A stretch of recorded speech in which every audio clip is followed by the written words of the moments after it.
with far less fanfare than the tax cuts President Donald Trump signed into law in 2017. A series of tax hikes goes into effect today on thousands of everyday items imported from China.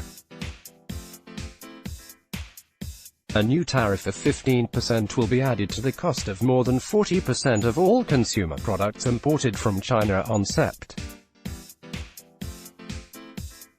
One that amounts to about $109 billion worth of annual imports, according to research firm Panjiva.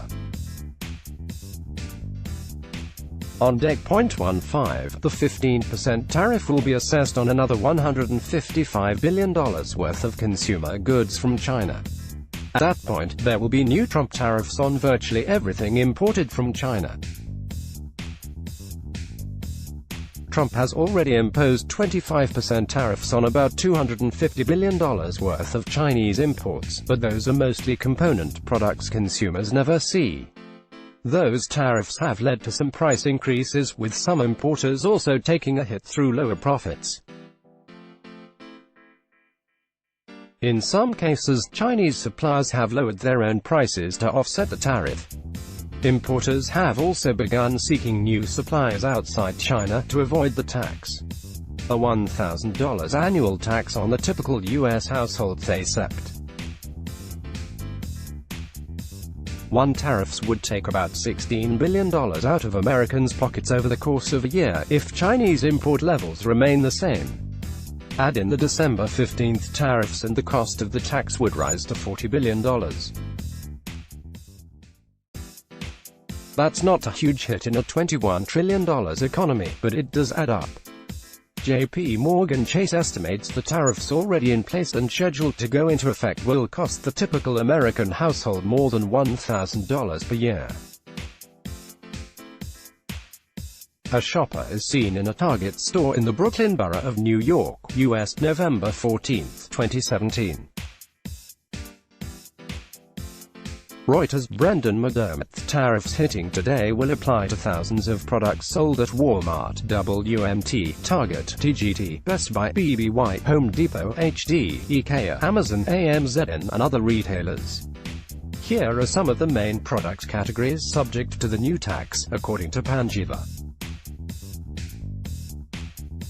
Clothing and footwear such as sneakers, sweaters and baby clothes, $39 billion worth of annual imports. Electronics such TVs, monitors, and audio equipment, $24 billion. Machinery such as printers, desktop computers, hand tools, and air conditioner parts, $15 billion. Plastic products such as tableware, buckets, and school supplies, $5 billion. Leisure products such as Nordic Track fitness machines, $5 billion. Furniture such as bedding, $1 billion. Price hikes won't hit consumers right away on every product.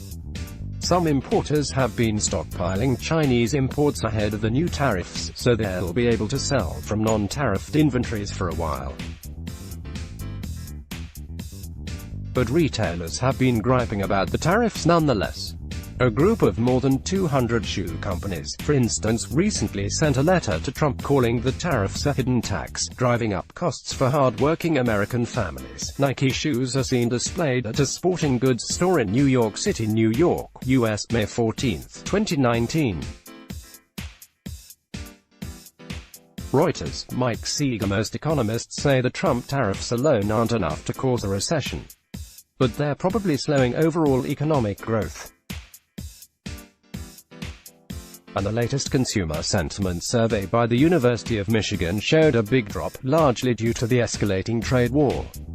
China, in response to Trump's tariffs, has raised its own tariffs on some U.S. imports, and simply stopped buying some American products, such as soybeans and pork. The trade war is hurting both sides. Trump needs a deal with China to bolster his re-election odds 14 months from now, before the trade war does too much damage to the U.S. economy. But China may wait him out, as American consumers adapt to paying more, and decide whether it will affect their vote in 2020. Rick Newman is the author of 4 books, including Rebounders, How Winners Pivot from Setback to Success. Follow him on Twitter, at Rick A. Newman. Confidential tip line, rickanewman@yahoo.com. Encrypted communication available. Click here to get Rick's stories by email. Read more. The Trump recession is starting to take shape. Obama was better for your 401k than Trump has been. Democrats are blowing it on climate change. Elizabeth Warren is a prophet of doom. Medicare for all won't work. This might tread the latest financial and business news from Yahoo Finance. Follow Yahoo Finance on Twitter, Facebook, Instagram, Flipboard, Smart News, LinkedIn, YouTube, and Reddit. Let's block ads.